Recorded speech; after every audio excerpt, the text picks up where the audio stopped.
अस्सलाम वालेकुम team 10 up की तरफ से। ये इस कोर्स का लेक्चर 5 का पार्ट 6 है। पेन पेपर पेंसिल पकड़ ले ताकि आप इंपॉर्टेंट पॉइंट्स को नोट डाउन कर सकें। दोस्तों, पैटर्न बेस्ड ट्रेडिंग को कंटिन्यू करते हुए हम बात करेंगे अब फॉलिंग वेज और राइजिंग वेज चार्ट पैटर्न्स की। जो फॉलिंग वेज चार्ट पैटर्न होता है वो एक बुलिश पैटर्न होता है अगर ये फॉर्म होता है किसी अप ट्रेंड में, और ये कंटिन्यूएशन पैटर्न होता है। अगर अप ट्रेंड में ये फॉर्म होगा तो अप ट्रेंड मज़ीद कंटिन्यू होगा, और अगर ये डाउन ट्रेंड में फॉर्म होगा तो ये एक रिवर्सल पैटर्न है। यानी कि अगर ये डाउन ट्रेंड में फॉर्म होता है तो जो ट्रेंड है वो रिवर्स हो जाएगा और अप ट्रेंड में कन्वर्ट हो जाएगा। इसी तरह जो राइजिंग वेज है वो एक बेरिश पैटर्न है। ये फॉर्म होता है एक डाउन ट्रेंड में और ये कंटिन्यू करता है डाउन ट्रेंड को।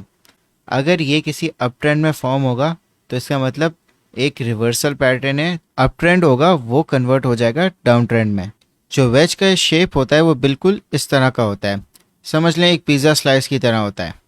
तो दोस्तों, इसको ट्रेडिंग व्यू पे और बेहतर समझते हैं। दोस्तों, वेज पैटर्न्स में आपने सबसे पहले हमेशा ट्रेंड को आइडेंटिफाई करना है कि अप ट्रेंड चल रहा है डाउन ट्रेंड चल रहा है, क्योंकि जो वेज पैटर्न्स होते हैं वो रिवर्सल पैटर्न्स भी होते हैं। तो अगर ये अप ट्रेंड चल रहा है, जैसे फॉलिंग वेज एक बुलिश पैटर्न है, तो इसका मतलब कि मज़ीद अप ट्रेंड कंटिन्यू होगा। और अगर ये डाउन ट्रेंड में चल रहा होता तो ये उस ट्रेंड को रिवर्स करके अप ट्रेंड में कन्वर्ट कर देता। तो आपने सबसे पहले आइडेंटिफाई करना है ट्रेंड को। फिर उसके बाद आप देखोगे प्राइस एक्शन में कि एक कंसोलिडेशन होगी। टाइट कंसोलिडेशन इसलिए क्योंकि आपको जो ट्रेंड लाइंस में आपको जो प्राइस एक्शन है वो स्क्वीज आउट होता हुआ नज़र आएगा। तो आपने मेन चीज़ ये देखनी है कि उसके जो 4 पॉइंट्स एटलीस्ट वैलिड हों, यानी कि रेजिस्टेंस पे, फिर सपोर्ट पे प्राइस एक्शन आए, फिर दोबारा रेजिस्टेंस पे आए, फिर सपोर्ट पे प्राइस एक्शन आए। ये आपकी ट्रेंड लाइंस के विद इन जो प्राइस एक्शन है वो मूव करें। एटलीस्ट 4 पॉइंट्स को वैलिड होना चाहिए, और अगर 6 हैं तो बहुत अच्छा है, आपका पैटर्न और अच्छा है। तो जब इसकी कंसोलिडेशन हो जाएगी फिर एकदम से वॉल्यूम आएगा और एक ब्रेकआउट होगा और फिर एक पुल बैक आएगा, फिर उसके बाद ट्रेंड कंटिन्यू होगा। तो आपने जो ट्रेड लेनी है वो आपने पुल बैक के बाद लेनी है, और जो आपका स्टॉप लॉस होगा वो आपकी लोअर इस ट्रेंड लाइन के बराबर होगा, और जो आपका टारगेट होगा वो वेज पैटर्न की हाइट के बराबर होगा, जो आपका टेक प्रॉफिट बनेगा यहाँ पे जब आप ट्रेड करोगे। तो आपका टेक प्रॉफिट इस लेवल पे बनेगा। तो आपने हमेशा ट्रेड ब्रेकआउट के बाद करनी है, और पुल बैक जब इसका हो जाए यहाँ पे आपने ट्रेड करनी है।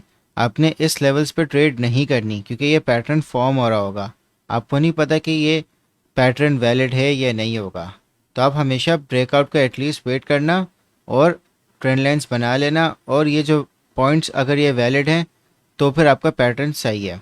तो आपने ट्रेड इस पॉइंट पे करनी है और अपना स्टॉप लॉस यहाँ पे रखना है इसकी लोअर ट्रेंड लाइन पे। अब जो राइजिंग वेज है वो बिल्कुल ऑपोजिट है फॉलिंग वेज का। इसमें फ़र्क सिर्फ ये कि जो कंसोलिडेशन है वो अपर साइड पे हो रही होगी, यानी जो इसका स्क्वीज़ हो रहा होगा प्राइस एक्शन का वो इस तरफ हो रहा होगा।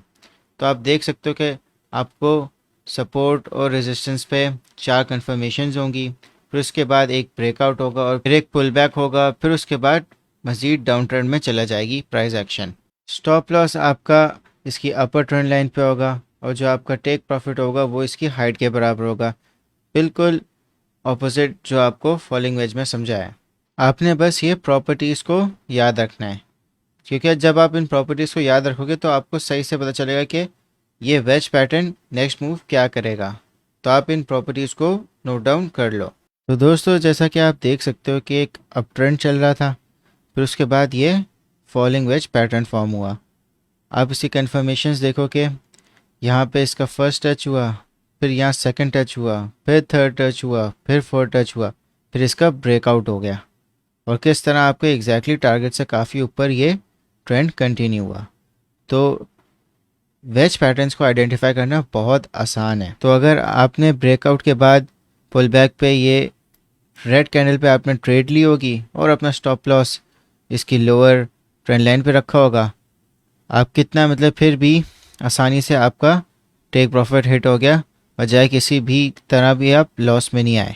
तो दोस्तों, जैसा कि आप देख सकते हो कि एक डाउन ट्रेंड चल रहा था, फिर यहाँ पे एक कंसोलिडेशन हुई एक शॉर्ट अप ट्रेंड के फॉर्म में, और आपको नज़र आ रहा है एक राइजिंग वेज पैटर्न।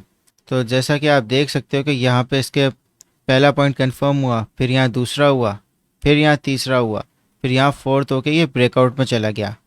तो अगर आपने यहाँ से भी अगर शॉर्ट किया है और आपका स्टॉप लॉस यहाँ पे, तो तब भी आपका हिट नहीं हुआ और ये मज़ीद नीचे तक ये कंटिन्यू हुआ। तो आप देख सकते हो कि ये कितना मतलब ऑथेंटिक तरीके से आपको स्टॉप लॉस भी बताता है और आपका टेक प्रॉफिट भी। मगर ट्रेड आपने हमेशा ब्रेकआउट और पॉइंट्स की कंफर्मेशन को देखते हुए करनी है। और क्या आपका सबसे पहला स्टेप यही होना चाहिए कि ट्रेंड क्या था और क्या इसकी वेज पैटर्न की प्रॉपर्टी लग रही है। जैसे एक डाउन ट्रेंड में जो राइजिंग वेज होता है वो मज़ीद डाउन ट्रेंड को कंटिन्यू करता है। तो आप प्रॉपर्टीज़ को याद कर लें। तो वेज पैटर्न्स को हमने बहुत अच्छे से कवर कर लिया है कि कैसे आइडेंटिफाई होते हैं और कैसे इन पे ट्रेड करनी है। तो मैं आपको क्विज दे रहा हूँ, कोई भी चार्ट आप सिलेक्ट करें और उसमें राइजिंग और फॉलिंग वेज दोनों आइडेंटिफाई करें और फिर आप मुझे रिजल्ट्स बताएं कमेंट सेक्शन में।